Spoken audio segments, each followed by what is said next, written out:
Hello, everyone. My name is Visionaire, but you can call me V for short. I am an anonymous recording artist, creative director, and producer. And essentially, all my work is about centering people of culture and just creating opportunities for new futures through Web3 technology. And I'm so excited to be joined by both of you because in essence, art is the revolution, right? And I think art is really the front end of this radical change.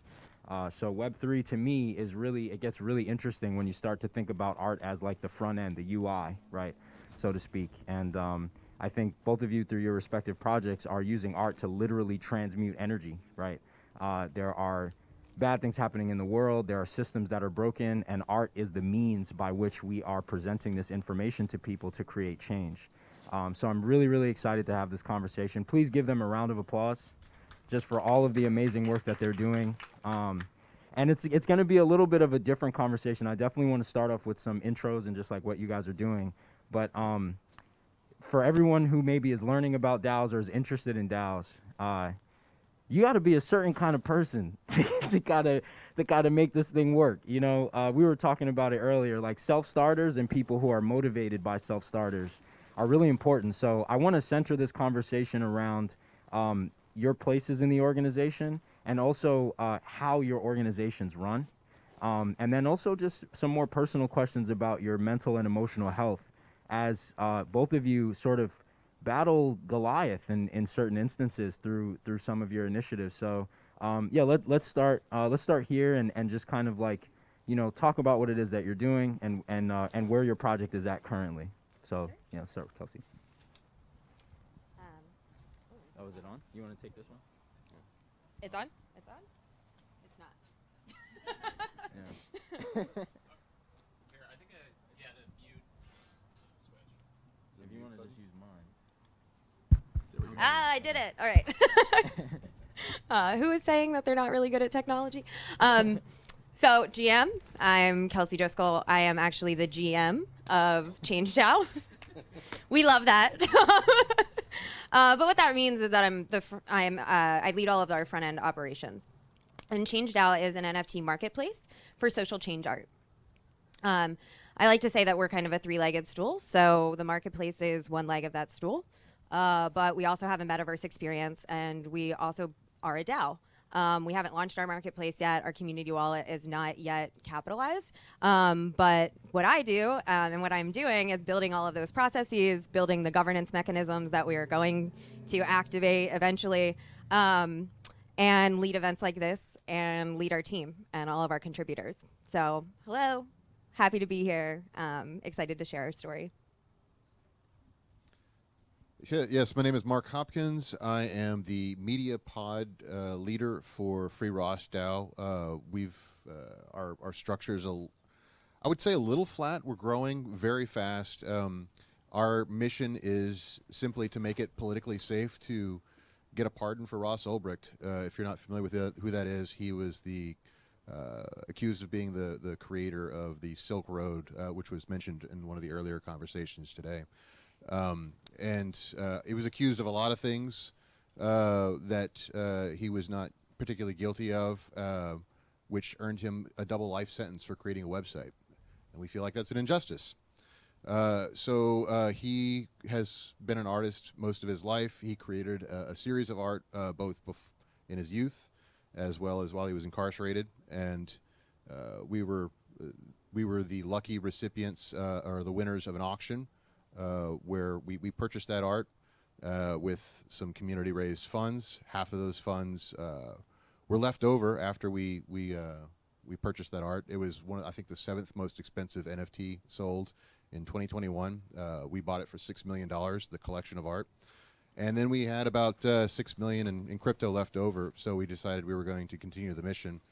And I was just sort of the crazy person who volunteered at the right time during a community call. And I said, I've got experience with media. And they said, well, that sounds like you're volunteering. So here I am. Yeah, so my first question, and I think this is an important question when we talk about DAOs. How are each of you operating on a personal level to shoulder these initiatives as sort of like core members and sort of like movers of people in your organizations? So for ChangeDAO, as I said, like we're really in this beginning process. We haven't launched our community wallet. We're not capitalized yet. And so I kind of picture us in the stage of, you know, one of these pop-up tents when you're putting it up and it's on the ground and you snap all the things in place, but then you have to actually lift Get it. it up, yeah. We're in that phase, the lifting phase. But all of that to say, processes. Yeah. I'm a big process person. I have a background. I have a master's in public policy.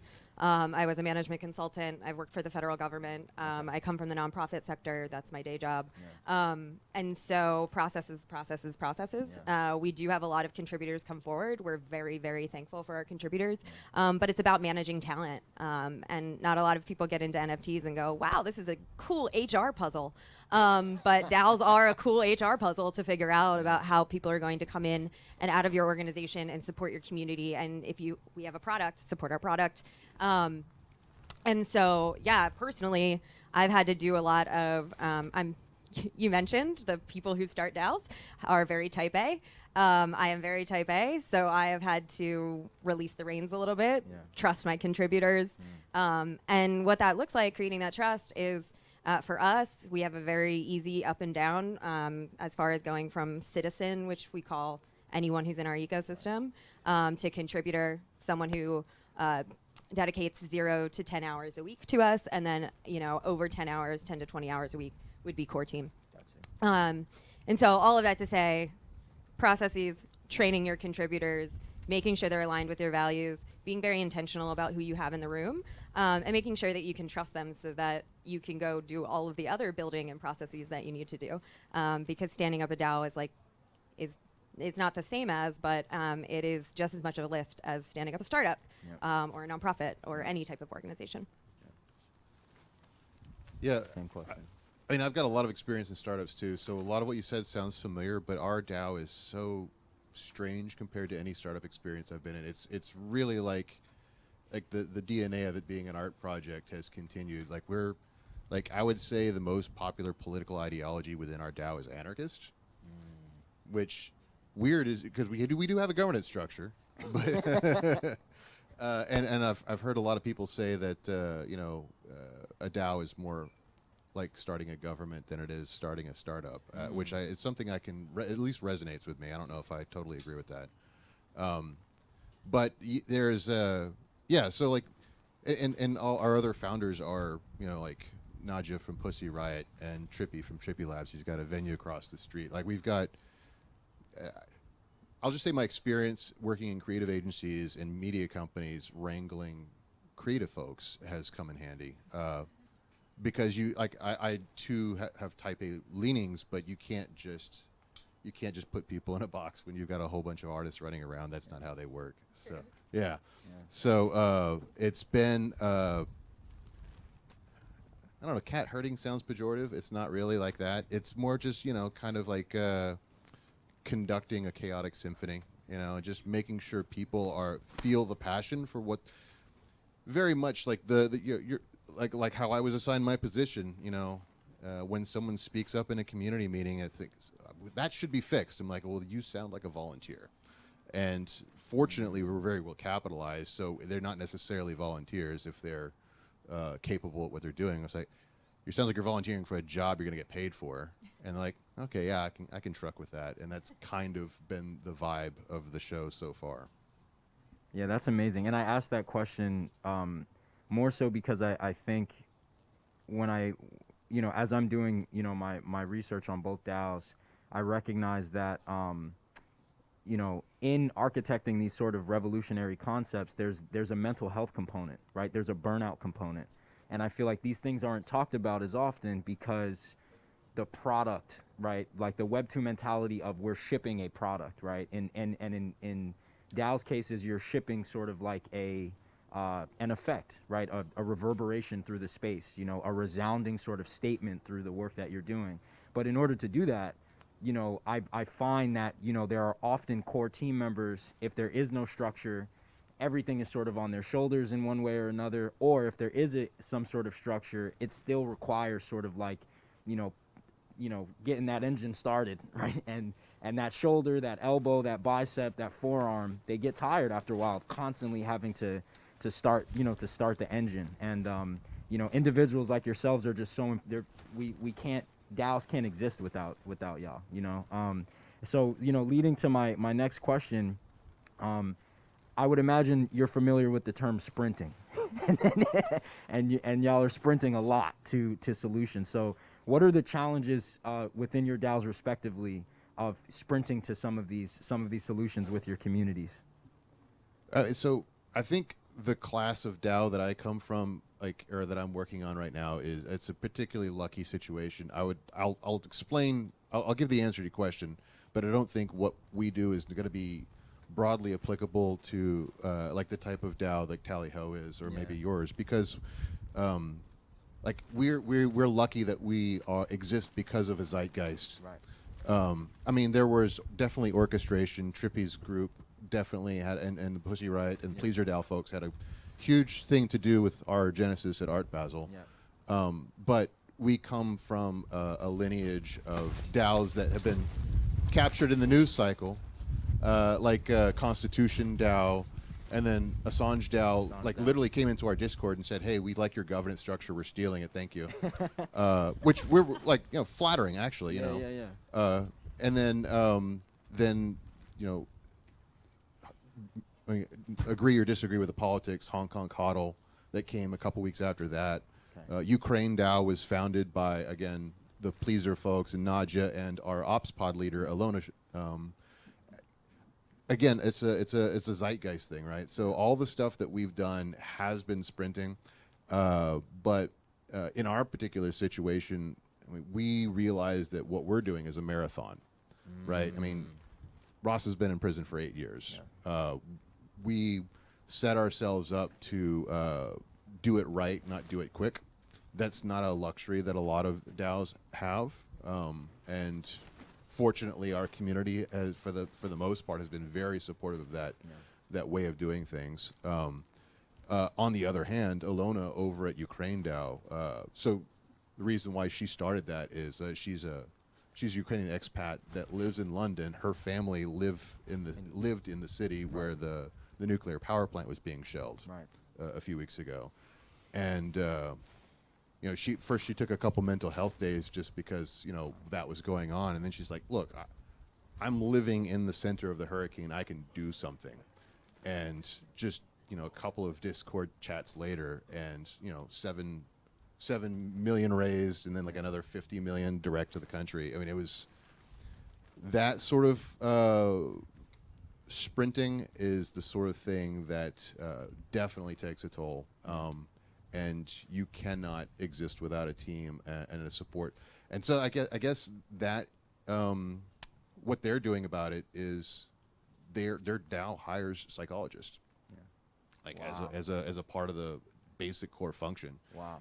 Because a lot of them are up 20 hours a day orchestrating, evacuations and whatnot, and dealing with the horrors of war.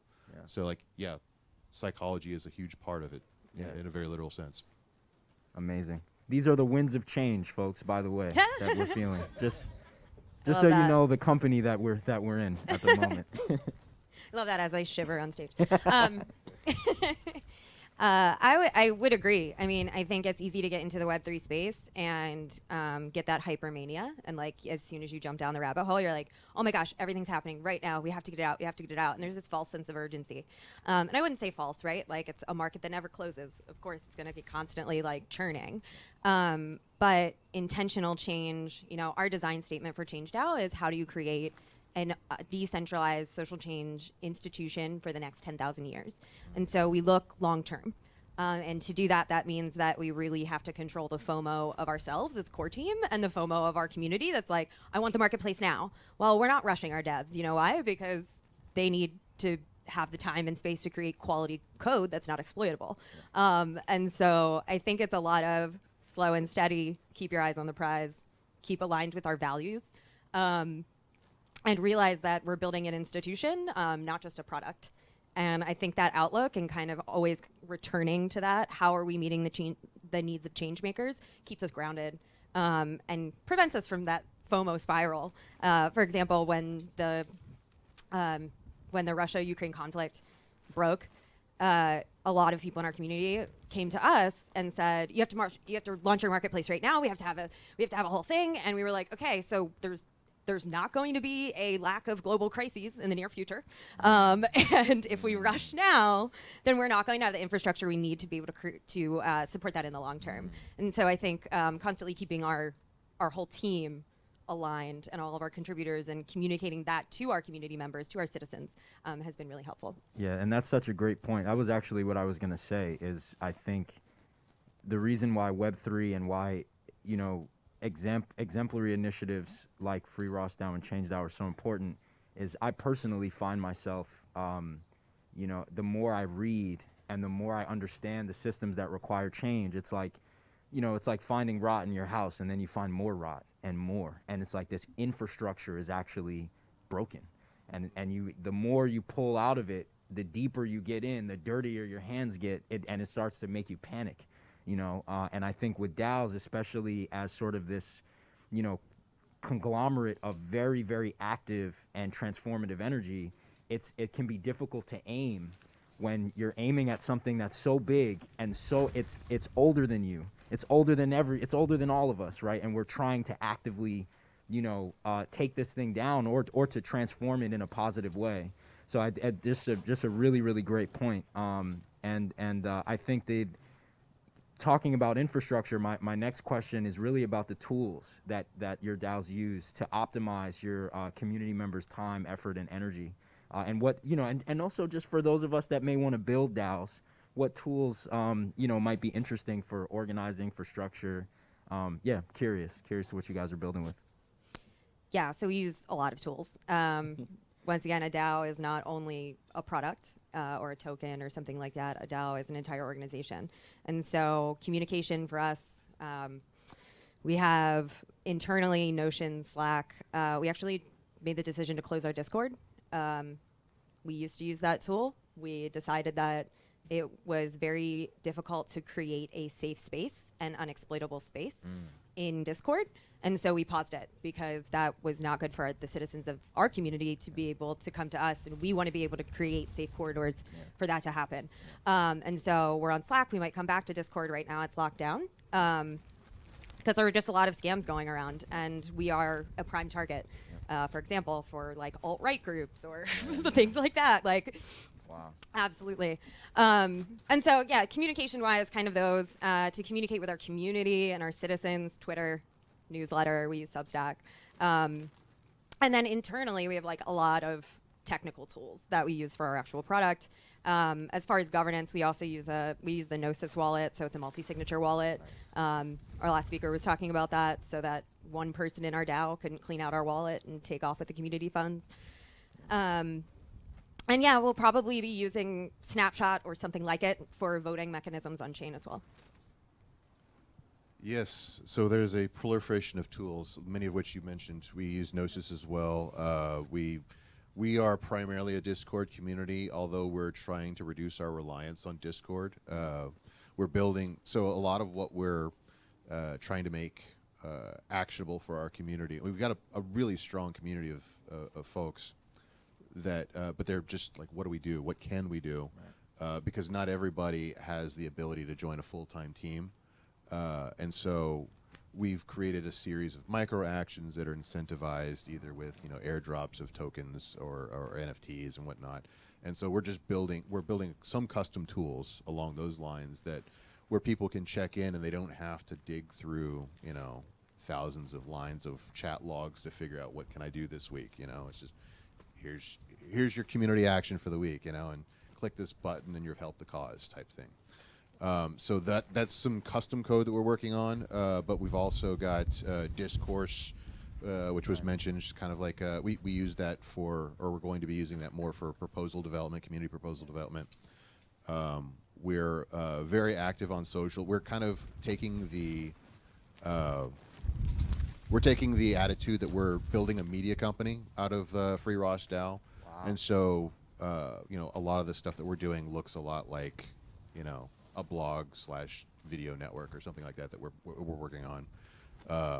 but we've also got Snapshot for governance voting and all the other kind of run-of-the-mill pop-up DAO tools that everybody else seems to be using these days. So And to harp on that, it's interesting that FreeRossDAO is moving in the direction of media, because I know that one of the long-term initiatives, which is something I'm going to ask about in a bit, is really to approach prison reform in general. yeah, I mean that was one of Ross's wishes for the DAO. Well, he wishes for like the funds raised. Yeah. And our ops director, one of the founders of the DAO, is Renee, which is one of Ross's longtime childhood friends. Yeah. And so he's really kind of bringing that DNA of Ross's personality into what we're doing. And yeah, so like just one thing that Ross brought up in communication through Renee to us that like he would love to see is just a fund that helps kids be able to visit their incarcerated, family members. Wow. Because maybe a criminal deserves to be in prison. Maybe the sentence is not just or something like that. But certainly, who does not deserve punishment is the children. And so that's just something that was close to Ross's heart, and we want to kind of serve that as well. Yeah, that's fantastic. And that reminds me of a saying from a dear friend of mine. And it's funny now because it feels like a Web 2 thing, but he always used to say, culture starts at the top and it trickles down. And I think with DAOs, because I think it's a more horizontal structure, culture starts at the center and it sort of reverberates, without. Yeah. So there's a guy that I've worked with in and out of RossDAO that likes to say that a DAO is just a community with an unseizable bank account. Yeah. And in that respect, like the CEO is really the community. It's right. because if we suddenly pivot and become a hedge fund, the community leaves us, and yeah, sure, we've rugged the funds, but like at that point, like the cause is dead. Right. Yeah, the cause is the culture. Right. It is the lifeblood. Yeah, that's amazing. What are the immediate next steps for your respective DAOs, and also just maybe for the year for 2022? What are you looking at tackling? So for ChangeDAO, within the next month or so, we should have our marketplace launched with our first artist. It's a traditional artist, traditional artist who is teaming up with an NGO that is helping out Syrian refugees that have been relocated. And so that's our first product launch, which would be super exciting, and that'll be V1. We want to be V2 by the end of the year with more features for causes, so for 501c3s, but also for organizations that may not be 501c3s but are social impact focused. So that's next, and then also more VR gallery experiences. We had one at the end of February with our first 7 changemakers. You should be seeing work from those first 7 changemakers that we curated for our platform throughout the year. They should be releasing their work, NFT projects. And so that's kind of where we are right now, and really growing, and internally really growing the team. So right now we're at 6 core team, about 10 to 20 contributors, but this will be the year that we scale as well. Awesome. Yeah, so Free Ross was really a very bottom-up approach. So the first few proposals were quite, boring, governance, like setting up how the voting was going to take place and who the core teams were. And now we're starting to get to the exciting bits where we're hiring community members, we're hiring editorial team. We're investigating, some of the longer-term projects that involve documentaries on various streaming platforms, ways in which to take what exists like mountains of unreleased content and unreleased interactions with Ross over the years and turn that into content for people to consume. I mean, part of our mission, like I said, is to make it politically safe to pardon this man, and nobody knows who he is other than they've heard vague stories about maybe he hired a hitman or something. These things that were completely fabricated during the prosecution. And so we're just trying to bring who he is to the forefront, and in so doing, shine the light on some of the flaws in our system.